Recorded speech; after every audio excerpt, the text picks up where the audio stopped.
product universe here. President Trump, Elon Musk, and the cabinet discuss uncovering overwhelming fraud. This is a big freaking deal. Having to do with cutting.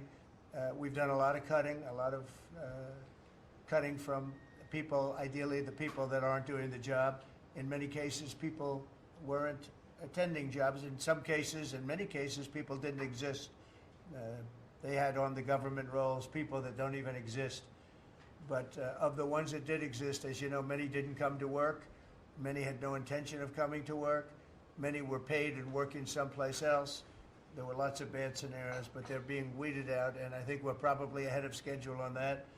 And to me, something that was just terrible is the contracts that we're finding, the fraudulent contracts that we're finding where millions and millions of dollars and even billions of dollars in some cases were given out. And I think we'll start with that. I'd like to start with Doug Burgum, Secretary of the Interior. He told us about a couple of contracts that we have now found.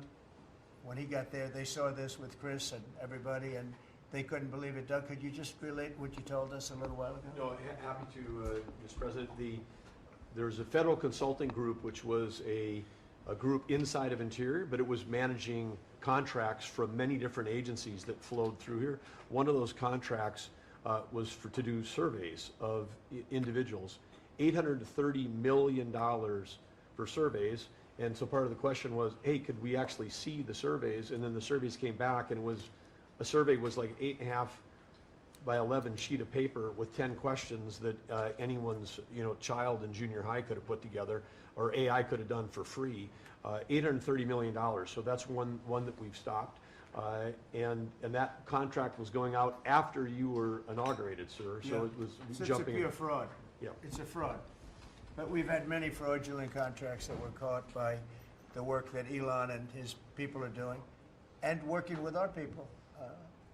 It's been brought to light. The fraud, not just waste and abuse, the fraud has been incredible. You mentioned one, Madam Secretary. Well, yes, sir. Well, let me just add to that, and thank you. We just had a wonderful cabinet meeting, all aligned on certainly the effort to realign the government.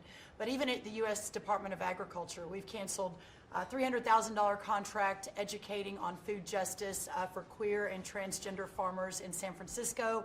A similar contract we canceled in New York, again, educating transgender and queer farmers on food justice and food equality. I'm not even sure what that means, but apparently the last administration wanted to put our taxpayer dollars towards that. We canceled a $600,000 contract out of Louisiana that was studying the menstrual cycles of transgender men, a $600,000 contract. We canceled another contract out of a university in the middle of the country that focused on getting more diversity, equity, and inclusion into our pest management industry. Again, these are nonsensical. It makes zero sense to use taxpayer dollars to fund these. I know these are just a few examples of the hundreds and hundreds that we have found. Well, a clear case of fraud was with the Small Business Administration, where they were handing out loans, $330 million worth of loans to people under the age of 11. I think the youngest, Kelly, was a 9-month-old who got a $100,000 loan. That's a very precocious baby we're talking about here. While tackling the fraud, waste, and abuse in the agency, we've seen hundreds of billions of dollars of fraud go unprosecuted, so we're taking that on. We have a zero tolerance policy for fraud, and we continue to crack down on it and make sure people are held accountable. It's amazing. And you have a lot of that. You found far too much of it. It's a pure fraud. We like to use the words waste and abuse because they sort of sound good, but many of these things are pure fraud. Now, there was a contract that you've heard about where Stacey Abrams got $2 billion just before we took over, and it was a rush to get her the money, and that was environmental, and nobody knows what she was doing. But $2 billion. If you got $2 million, that's a lot. If you got 200,000, that's a lot. But this was $2 billion was given. Lee, do you want to talk about that? And the other one that was even worse? EPA has now canceled over $22 billion worth of contracts. $2 billion going to this NGO that Stacey Abrams was tied to. They received only $100 in 2023. And then the Biden administration gave them $2 billion. The director of the Greenhouse Gas Reduction Fund saw his former employer get $5 billion. So $20 billion went to just 8 NGOs, and they're all pass-throughs. And then they were giving it to other entities, many of them were pass-throughs. And what you have is all these extra middlemen, they're taking their cut. And the taxpayer ends up getting screwed. They're losing out on all this hard-earned money. They can't afford to have the federal government waste. The partnership with Doge and Elon Musk has been incredible at EPA.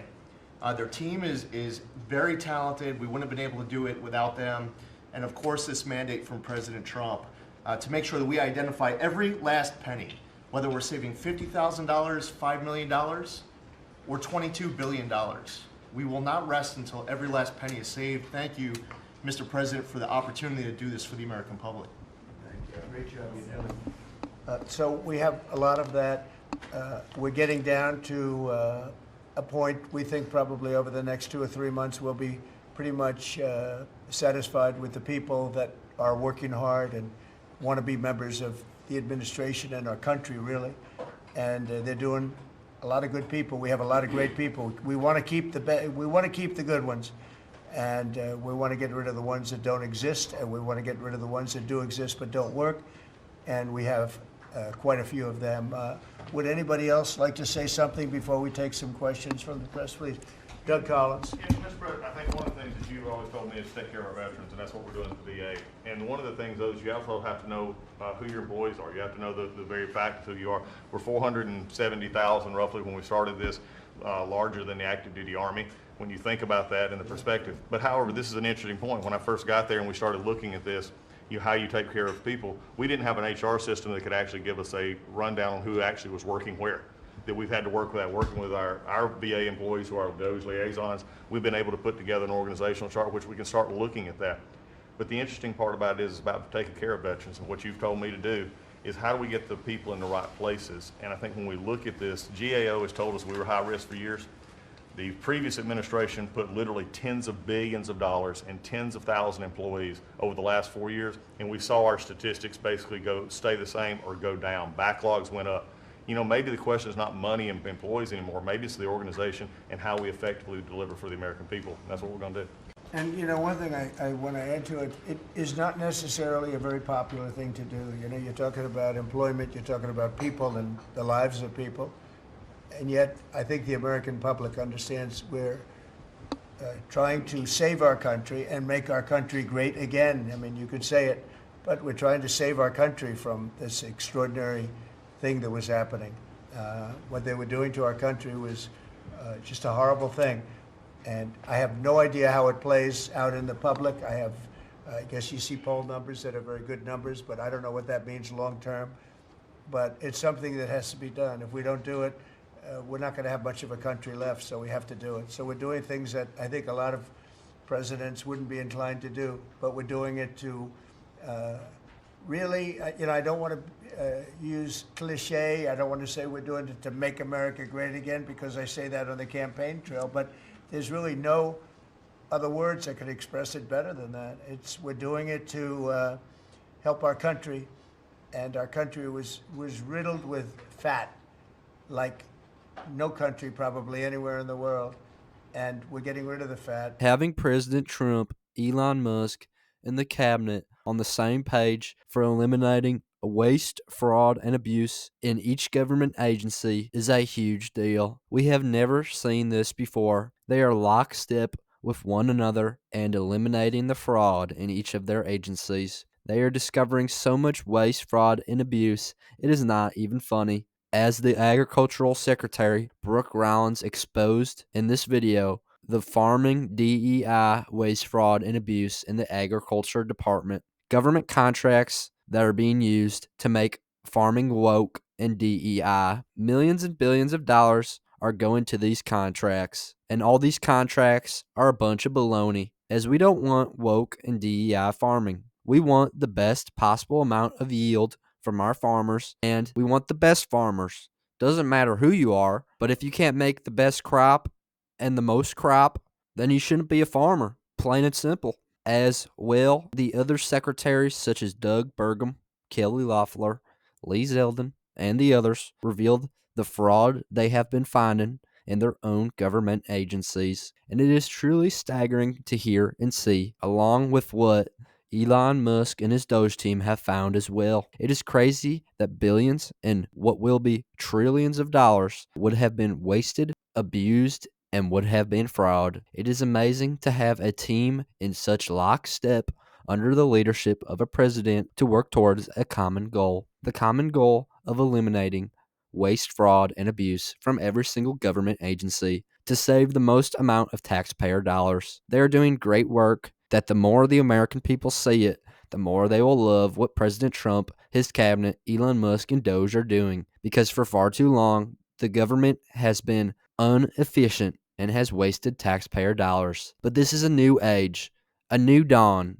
Under President Donald J. Trump in his second term, we will see America save so much money that it could be used to end the national debt. This is a big freaking deal that deserves to be shared because the cabinet is working under the direction of President Trump and working brilliantly for the American people. But that's just my 2 cents, and you're entitled to your 2 cents. If you want, share your opinion in the comments below, as all viewpoints are welcome.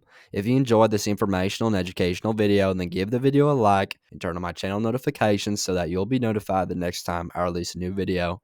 Thanks for watching. God bless you, and God bless America.